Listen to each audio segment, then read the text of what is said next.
Hi guys, good evening. So this video is all going to be about how to practice detachment in life. So how to practice detachment in life is all based upon we having knowledge about detachment. So first of all, we should know what is meant by attachment. We should know what is meant by detachment, and when we know about detachment, we should know very crystal clearly about what is meant by isolation, what is meant by escapism, and what is meant by detachment. So now let us come to attachment and detachment. So what is meant by attachment and detachment? So the main agenda here is you are watching this video because you want to practice detachment, and you are not able to practice detachment because of your guilty consciousness. What is that guilty consciousness? That guilty consciousness is because you are thinking, yeah, I got married, I am with a man, and I have my kids, and there is some extended family and my parents' side. So this is all because of my marriage, and I created this family, I took care of this family till now. So just for my wish and just to live my dreams in reality, if I am breaking this, if I am leaving all this and going, so am I not considered selfish? That is your guilty consciousness now. So that is why you are thinking, you are watching this video. So what should I do? I do not know really what I should do. I do not know really what I am doing is right or wrong. But I am suffering. I do not know how to come out of the suffering. I do not know what to do for the suffering. Yeah, let us go to the answer after knowing certain things. Okay. So first let me tell what is meant by attachment. Love and affection, both are two different things. Love is like you will love a person for whomever they are, whatever they are, however they are. Okay, and you just accept the person who is in front of you as who he is and not as how you expect. Okay, and when you accept a person as who he is and however he is, you don't expect anything from him. Okay, and this love is like whether he is with you or he is not with you, you are happy, because just because he is with you, that emotion, sweetness within you is there now, that is making you happy. So that source is within you only, not with him. So if he is there with you, or if his memories are there with you, if he is not with you also, that source is within you only. You will be happy only. Okay. So this is love. Love does not demand anything. Love does not expect anything. And love does not have any terms and conditions. Love is unconditional. But in this earth, love is unconditional has long gone. So nowadays, again, when we are talking about love, each and every sentence we are happening to tell unconditional love, unconditional love, unconditional love. Love is unconditional only.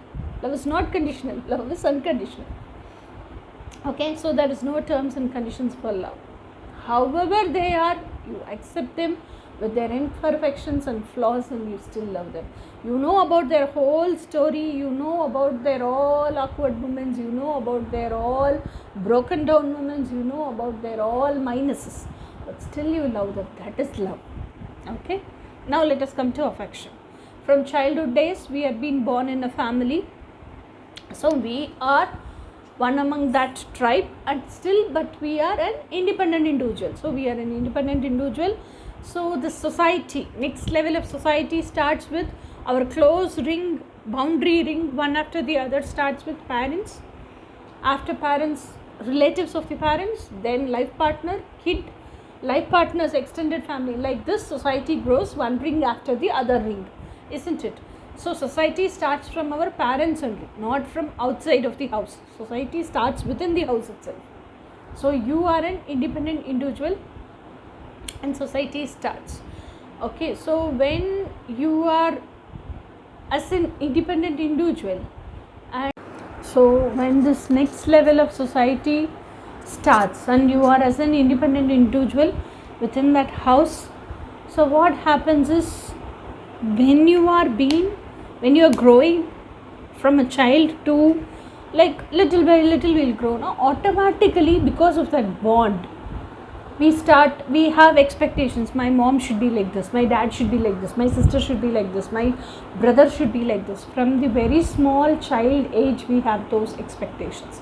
So because of those expectations we develop, because of that bond, and because of that we are within the family. So she is my sister, so all the remaining family sisters are like this, so my sister will also be like this, thinking like that. My parents will also be like this, thinking like that. You grow your expectations, okay, and you think that those expectations are true also.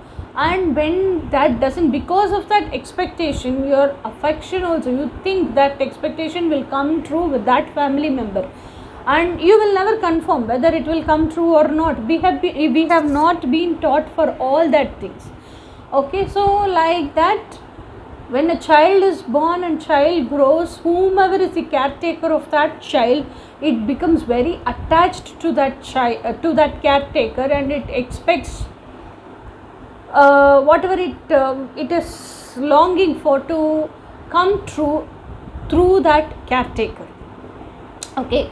But when that is not happening, as days pass on, this caretaker is keeping on telling stories, whomever that caretaker can be, either mom, grandmother, maid, whomever it is, they are keeping on telling stories, like very affectionately also. They are keeping on telling stories, and they are telling, no, this cannot come true, or you shouldn't do like this, people cannot live like this, so you also can't live like this, that, this. They are keeping on telling stories to manipulate that child's mind and to reject that child's, they are very softly rejecting that child's wish, okay. This is what they are doing.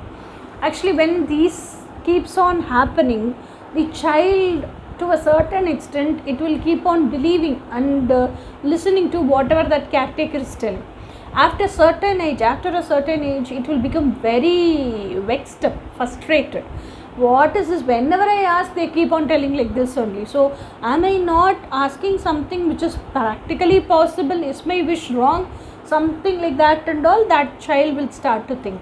And what happens is, when the child's wishes are neglected, child goes very frustrated. So why does that child go very frustrated? Because child is very attached from small age to the caretaker because of the affection they show, okay. Affection is something which comes along with terms and conditions because of expectations, okay.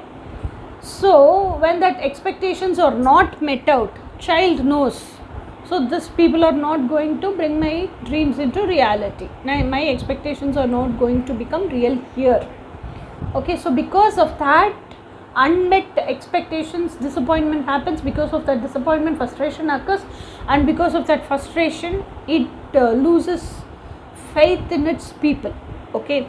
So like this only it grows up into an adult. So when it grows up into an adult, and when all this happens, this is all because the child is not being taught from childhood days that it has to love itself first. Self-love is not being taught now. I learned self-love at the age of 37.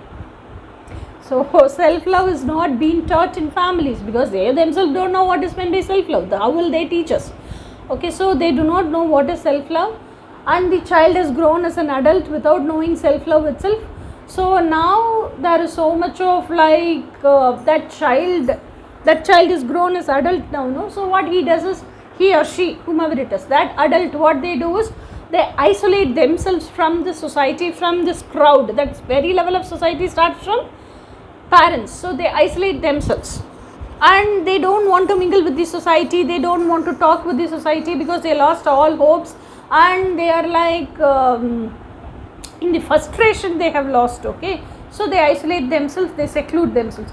This is called isolation. This is not detachment, okay. And the one more category of people is there, from childhood days they keep on growing like this. For them, like they can easily wear masks, and what they do is they do not know how to handle the situation, how to handle the people, how to handle their frustration. So whomever is giving frustration to them, or whomever is giving bitterness to them, whomever is giving trauma to them, they do not want to face them, they do not want to talk to them. So what they do is they avoid them, but still they keep living in the society only. They don't even see their face, or don't even see if my mom, or like that adult's mom is keeping on giving hurt to that kid, means that kid will not face the mom itself, like that. So they will escape and avoid from meeting their mom, facing their mom and all, but still they live in the society only. This is called escapism. This is also not detachment. So what is detachment actually? So when an independent individual realizes, I am suffering, I am not happy, and I am not, like, something inside me feels empty, and I am feeling hopeless and meaningless, I do not know what for I live, like that. Like when that independent individual thinks all these things, the whole story, the spiritual awakening happens, and the person starts doing inner work and all. So when they do inner work, they are into the spiritual journey, when they are into the healing journey, so they know what is the dark night of the soul, and they undergo identity crisis, and they know now through self-realization process, they know what is their identity. So they know their self-authenticity is their identity. So they know who they are from every nook and corner of their self, isn't it? So when they know nook and corner of their self, and when they choose themselves, they prioritize themselves, they become best friends for themselves, and they are very well enlightened by the universe, and universe is the guru, and it has taught all the Brahmanyan to them. And when that individual becomes very much empowered with all spiritual knowledge, okay, that individual becomes whole and complete with themselves. They feel that bliss, they are always connected with themselves, they love themselves more, and what all they wanted others to give, show love to them, they know how to give it to themselves itself. What all dream they had, now they are earning well, they know to give all their dreams to themselves. So they live their dreams in reality, they make themselves eligible to live their dreams in reality, and they live their dreams in reality, okay. So like that, and they become their own best friend.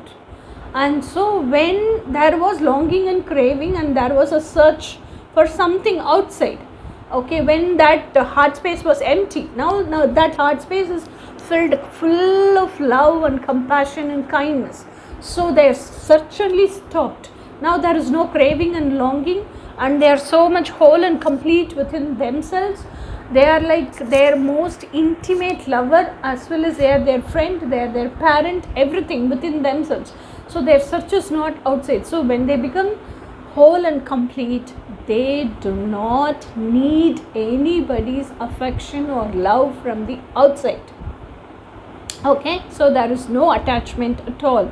So when there is no attachment, and when they are fulfilled by themselves, and they always live in the state of bliss and delightfulness, that is called what?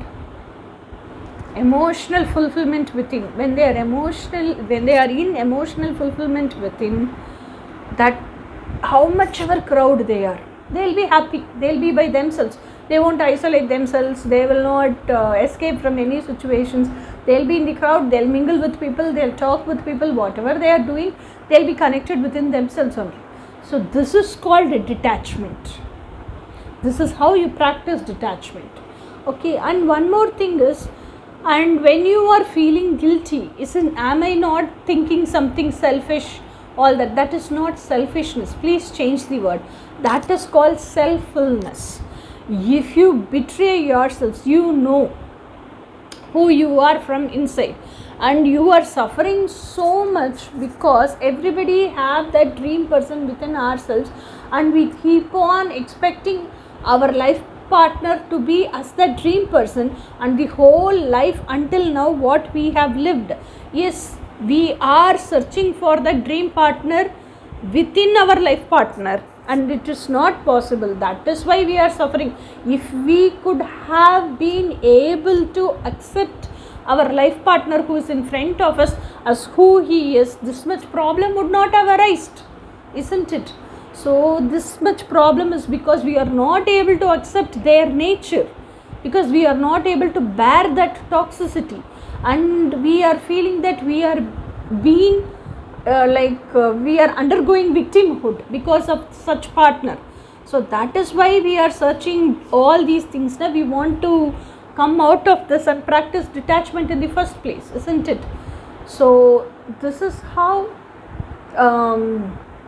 this is why you are watching this video also. This is what you are searching for. So this is not selfishness. So same thing with your partner also. Your partner is also treating you with so much toxicity and narcissism is because they have certain expectations, and they have in their mind they are thinking their woman should be like this. So they are also giving instructions to you according to their expectations only. This is how you should be, this is how that should be, because they are expecting that. So they are also searching their dream person, their expectations within you. Okay, so they are also not ready to accept you as who you are. Okay, so that is why all these problems arises. So if after you realizing you are suffering so much, and this is the reason also, if still you are going to wear a mask, still you are going to live inside as one person and outside as one person, it is sin. Self-betrayal is a top sin you can do. So are you going to continue that sin? It's up to you, because everybody have free will choices. I'm not forcing you, I'm educating you.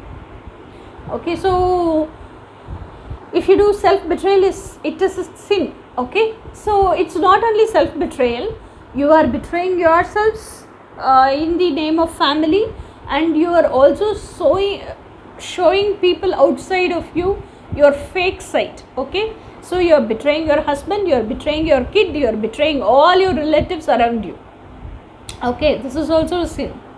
Okay, and one more thing, all the time you and your life partner keeping on fighting, keeping on arguing, being cold with each other. Your kid is watching and observing all these things. Your kid is like a sponge. Any kid is like a sponge. It doesn't learn from what you teach verbally. It learns from things it observes and things it watches. So your kid is watching all these things, and your kid is psychologically getting affected. Okay, and you both people are like all the time fighting, being couple, being as a family, fighting and using harsh words, using sharp words. You always have a mom is more attached to the kid. So mom is always sad, depressed, always like drained out and feeling numb and cold. All these reactions, emotions your kid is watching. So kid will not like a married family life. And now the kid will automatically associate love with pain, love with suffering, love with bitterness, love with sadness. You are teaching your kid to associate love with all those things, all negative energies and emotions. Love is love. So isn't it your responsibility to show the brighter side of the love to your kid? Yes or no? So if you are not practicing detachment, if you are thinking this is selfishness, and if you are going to keep on continuing in this toxic situation, and if you are going to keep on betray yourselves and keep on living this continuously, it is like as if, how to tell you, see, you are an independent individual, he is an independent individual, your life partner is an independent individual. So your core values are different, his core values are different, and there is nowhere any match for these two core values. As an independent individual, if your life partner is a very good person, as an independent individual, you are a very person, but when you combine together, you are more toxic and narcissistic persons for each other. Okay, see, for example, a wife wants husband to treat her as his equal, as his friend, with respect, and whatever happens in the family, she wants him to discuss everything with her and take the decision. Both has to take the decision. Okay, a woman is having this sort of core value. A man is thinking always the lady I marry should be under me, should always serve me. So whatever is going to happen in the family, I will tell the narrative how it will happen, and I will tell the decision how she should follow, and she should only be the action taker, not the decision maker. Whatever I tell, she should take action for that, and she should not have any secondary thought or secondary opinion in whatever I tell. It's only her job is only to follow whatever I tell. So these two core values are way far apart from each other. How will these two people live in as one family? So their core values are not matching. Okay, it's not like just because core values are matching they shouldn't live. No, they are fighting because of this, and this is like entirely opposite. It's not complementary to each other, and they don't have any compatibility. Okay, so these two people, instead of living under the same roof as a family, always quarreling and fighting and bleeding from the heart, and all this is being observed by a kid. Instead of that, they can live far. Hi, bye, how are you? Are you doing fine? That much is enough now. If you see any one day on under a bright sunlight, you both can smile at each other. That's all. Much more than enough now. Why do you want to keep sitting and talking this and that, and always quarreling, always shedding blood from your heart, always weeping and crying? Why all this nonsense? This is not selfishness. Self-betrayal is selfishness. Living for your own authenticity is selffulness. So, and one more thing, what I tell you is, like, when your core values are not aligned together, separate from each other, live as two independent individuals, be happy.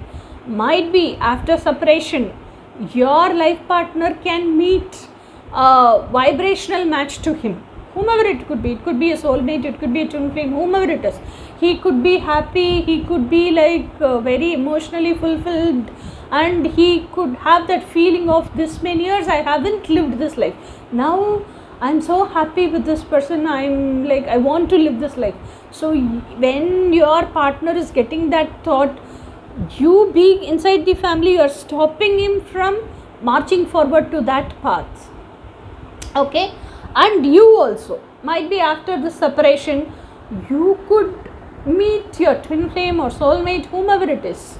Or after the separation, you might think, oh my God, let me think of meeting my twin flame or soulmate later. First I want peace of mind. So let me do whatever the needed step, necessary thing to be at peace.